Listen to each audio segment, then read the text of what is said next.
Hello అండి అందరికీ. ఇంట్లో కలరింగ్ అంతా అయిపోయింది కదా, చూడండి లాస్ట్కి అయితే ఇలా వచ్చింది కలరు హాల్ అంతా.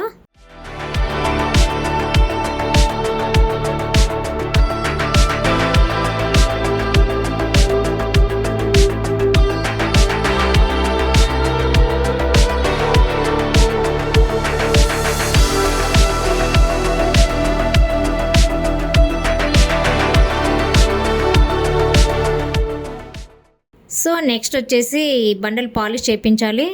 టైల్స్ మీద కూడా అంతా పెయింట్ అంతా పడిందని చెప్పాను కదా, సో అవంతా నేనే క్లీన్ చేశాను.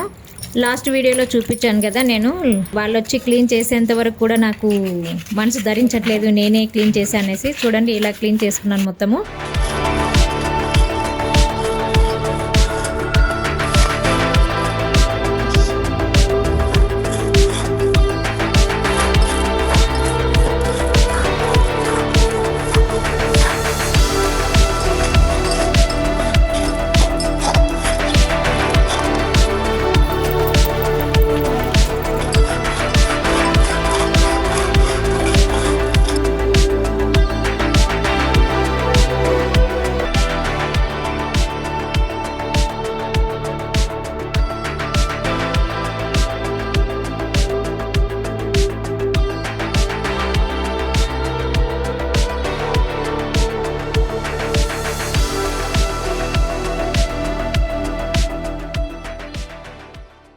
అయితే నెక్స్ట్ ఇంకా హాలు, ఇంకొక బెడ్రూము, బయట అంతా చాలా గలీజ్గా ఉంది కదండి. పెయింట్, సిమెంట్ మరకలు అన్నీ చాలా ఘోరంగా ఉంది.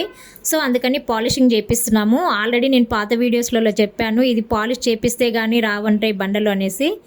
అందుకనేసి ఇప్పుడు పాలిష్ చేపిస్తున్నాం. ఇక్కడ చూడండి సిమెంట్ ఎంత పడిందో ఇక్కడ. ఇదంతా నీట్గా చేపియాలి ఇప్పుడు.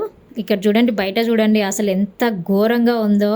ఇదంతా పాలిష్ చేసినా కూడా వస్తుందా అని భయం వేసే అంత దారుణంగా ఉంది. అంతా మెట్ల మీద, బాల్కనీలో, లోపట ఇంట్లో అంతా చాలా ఘోరంగా ఉందండి. సో ఇప్పుడు పాలిష్ చేసే వాళ్ళు వచ్చారు, మిషన్స్ పెట్టారు చూడండి. సెకండ్ బెడ్రూము, హాల్ మాత్రమే చేపిస్తున్నాం. ఎందుకంటే ఆల్రెడీ ఇప్పుడు కిచెను, మాస్టర్ బెడ్రూమ్కి టైల్స్ వేపించాం కదా, హైట్ తక్కువైంది అనేసి ఇంతకుముందు. దానికి ఏం చేపించట్లేదు టైల్స్, కాబట్టి అవసరం లేదు. ఈ హాలు, ఈ బెడ్రూము. థర్డ్ బెడ్రూమ్ వచ్చేసేసి రెంట్కి ఇచ్చేసాం కదండి, దాన్ని ఏం ముట్టుకోలేదు ఇంకా మనం. చూడండి మిషన్ పెట్టి పాలిషింగ్ చేస్తున్నారు.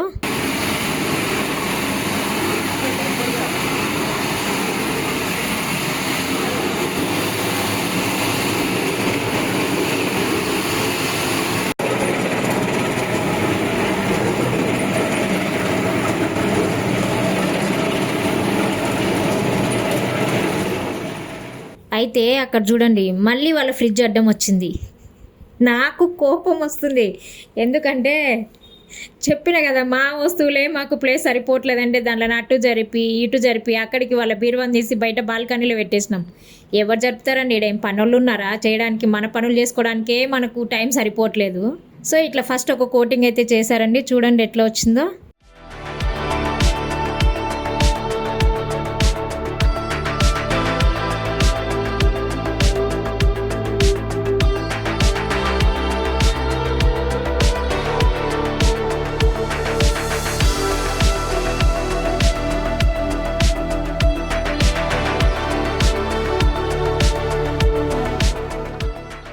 చూడండి వాళ్ళు పాలిష్ చేస్తుంటారు కదా, ఒక్కొక్క కోటింగ్కి ఇవి ఇట్లా అరిగిపోతాయి అన్నమాట. ఈ స్టోన్స్ మరి ఏంటో ఇవి నాకైతే తెలియదు, కానీ అతను మళ్ళీ కొత్తది మార్చుకుంటున్నాడు.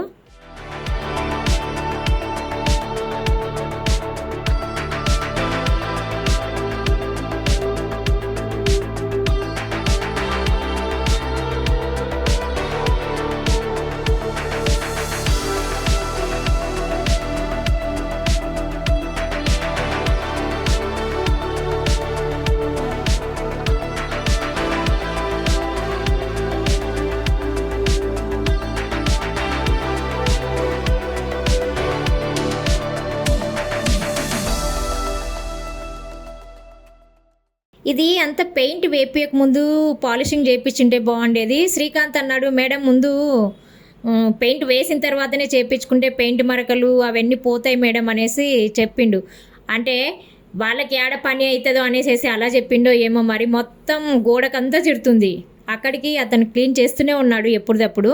చూడండి సెకండ్ బెడ్రూమ్లో చేస్తున్నాడు. ఇవన్నీ మొత్తం 7 కోటింగ్స్ చేశారనుకుంటా అండి. అంత చేస్తే కానీ నీట్నెస్ రాలేదు. గ్లాస్ ఫినిషింగ్ రావాలంటే ఇన్ని టైమ్స్ చేయాలంటే, అది కాక బండలు చాలా గలీజ్గా తయారైనాయండి. ఈ కిచెన్ దగ్గర అదే డైనింగ్ హాల్ ఉంది కదా, డబుల్ బెడ్రూమ్ పోర్షన్ది, అక్కడంతా చాలా గలీజ్ ఉన్నది. సో చేసే వరకు మాత్రం ఒక్కొక్క కోటింగ్కి మనకి అర్థమైపోతుంది, చాలా నీట్గా వస్తుంది.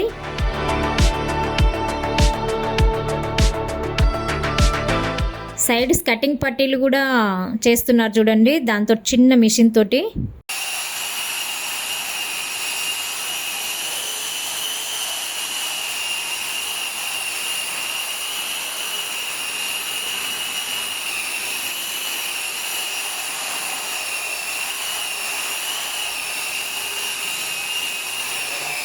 మనం ఇల్లు తూడ్చేటప్పుడు కూడా సైడ్లకి మొత్తం బార్డర్స్కి నల్లగా అయిపోతుంది.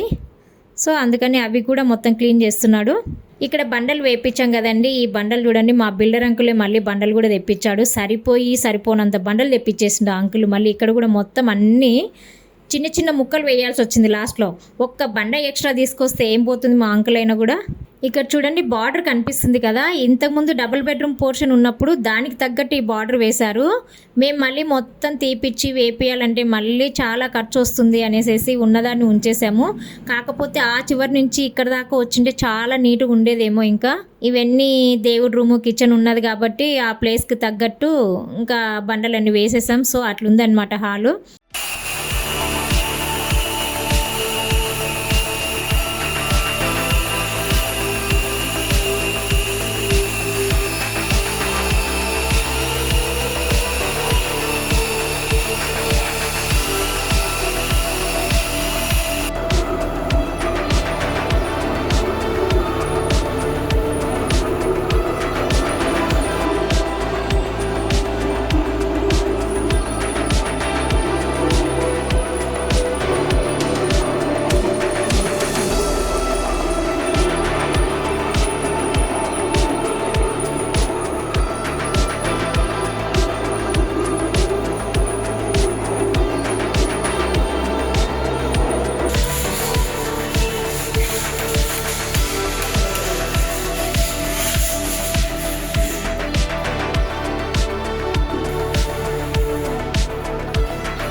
పెయింట్ వేయించిన తర్వాత, ఈ పాలిషింగ్ చేయించిన తర్వాత మాత్రం చాలా నీట్గా వచ్చిందండి. అసలు ఇల్లు ఎంత బాగుందంటే అంత బాగుంది. ఉన్న దాంట్లోనే మాకు చాలా ప్రశాంతంగా ఉంది అనిపిస్తుంది ఇప్పుడు ఇల్లు. కాకపోతే వీళ్ళు చాలా నీట్గా చేశారండి పాలిషింగ్ కూడా. నాకైతే చాలా బాగా నచ్చింది వర్క్.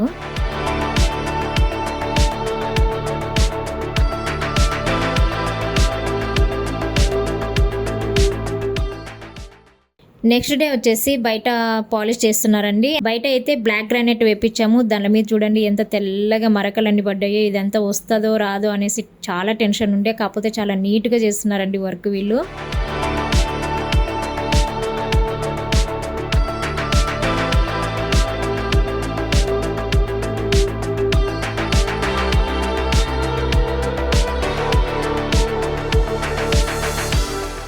ఆ పాలిష్ చేపించిన తర్వాత చాలా నీట్గా వచ్చాయండి బండలు అయితే. చూడండి ఎలా చేస్తున్నారో. ఇంత ఘోరంగా ఉండే బండల్ని ఎలా నీట్గా చేస్తున్నాడో చూడండి అతను. మళ్ళీ చూడండి ఇక్కడ బీరువా అడ్డం వచ్చింది. ఇంకొకటి మా డోర్ కూడా ఇన్నే కింద పెట్టేసాం. ఇక్కడ ఒక డోర్ ఉండే కదా, ఆ డోర్ తీసేసి అదే మెట్ల దగ్గర పోర్షన్ ఉండే కదా, ఆ డోర్ కూడా ఇక్కడే ఉంది. అప్పుడు కొంచెం వర్షాలు పడుతుండే, అందుకని బిల్డింగ్ పైన పెట్టలేకపోయాము. పాపం వాళ్ళే ఒక సైడ్ చేసిన తర్వాత నెక్స్ట్ సైడ్కి జరుపుకుంటూ అన్నీ అట్లా పాలిష్ చేశారనమాట. చేసే కొద్దీ నీట్గా వస్తుందన్నమాట వర్క్ మొత్తం. ఎట్లాంటి బ్రష్? ఇది బ్రష్. ఈ బ్రష్తో పెడతారా? నేను యూట్యూబ్లో పెడతా ఇవన్నీ. సరే ఇలాంటి బ్రష్ పెట్టి చేస్తున్నారు. అదే నేను అడుగుతున్నా ఎలా చేస్తారన్నా అని అడిగితే వాళ్ళని ఇట్లా బ్రష్ పెడతాం మేడం, బ్రష్ తోటి రుద్దితే పోతుంది అంటారు. అదే మన బ్రష్ పెట్టి రుద్దితే పోతుందా అండి? వాళ్ళకు టెక్నిక్ ఉంటుందో మరి ఏమైనా కెమికల్ వేస్ట్ చేస్తున్నారో నాకైతే తెలియదు, కానీ చాలా నీట్గా వస్తుందండి వర్క్ చేసే కొద్దీ వాళ్ళు.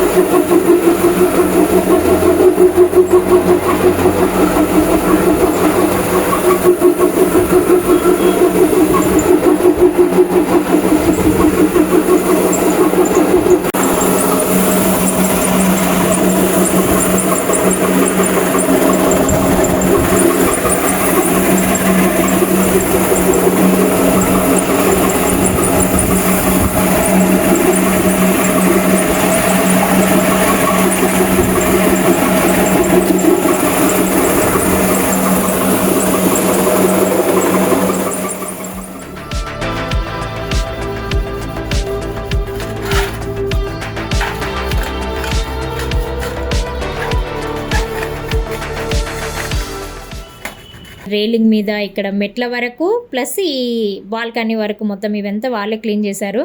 చాలా నీట్గా చేశారు. మళ్ళీ నెక్స్ట్ డే వచ్చేసి నేను మొత్తం పై పెట్టి మొత్తం కడిగేశానండి. చాలా నీట్గా వచ్చింది ఇంకా బిల్డింగ్ అంతా.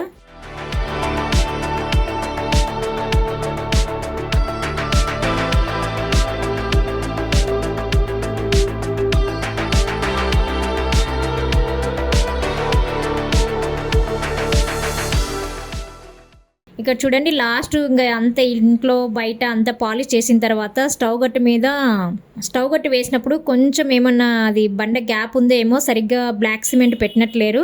సో బ్లాక్ సిమెంట్ పెట్టిపిస్తున్నాము. బ్లాక్ సిమెంట్ అంటారో ఏమో నాకైతే కరెక్ట్ తెలియదు, కానీ అది అతను పూస్తున్నాడు. నెక్స్ట్ వచ్చేసి హాల్లో కూడా పాలిష్ చేసిన తర్వాత ఏమన్నా నెర్రెలలో పోయి ఉంటుంది కదా, అదంతా కూడా వైట్ సిమెంట్ పెడుతున్నాడు అతను. చూడండి లాస్ట్లో ఎంత నీట్గా వచ్చినాయో చూడండి బండలన్నీ, అసలు ఎంత బాగున్నాయో. నాకైతే చాలా బాగా నచ్చింది వీళ్ళ వర్క్. అంటే అంత గలీజ్ ఉన్నదాన్ని చాలా నీట్గా చేశారనమాట.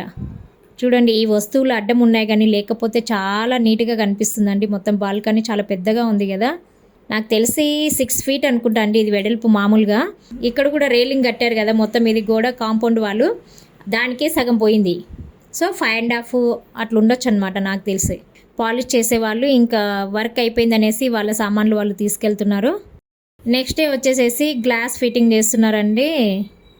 కిటికీలకి గ్లాసెస్ పెట్టలే కదా ఇంతకుముందు, సో బ్లాక్ గ్లాసెస్ పెట్టించుకున్నాము. అంటే విజిబిలిటీ ఉండేటట్టు పెట్టించుకున్నాము. అంటే మనకి లోపటి వాళ్ళు బయటికి లోపలికి కనిపిస్తారు కదా, అట్లా ఉండాలని పెట్టించుకున్నాం. కొంచెం వెంటిలేషన్ కూడా బాగా వస్తుంది ఇలాంటి గ్లాసెస్ అయితే. సో అందుకని ఓన్లీ ఈ హాల్కి ఆ పాత కిటికీ ఉంది కదా హాల్ దగ్గర, దానికి కూడా గ్లాస్ మార్పిచ్చేసాము. దీంట్లో కంటే కర్టెన్స్ వేసుకుంటాము. కిచెన్కి ఆ దేవుడి రూమ్ కంటే కిటికీలకు కర్టెన్స్ వేయలేం కదా, సో అందుకనేసి అవి పాత గ్లాసులు అలానే ఉంచేసాము. ఈ రెండింటికే ఇలా పెట్టాము.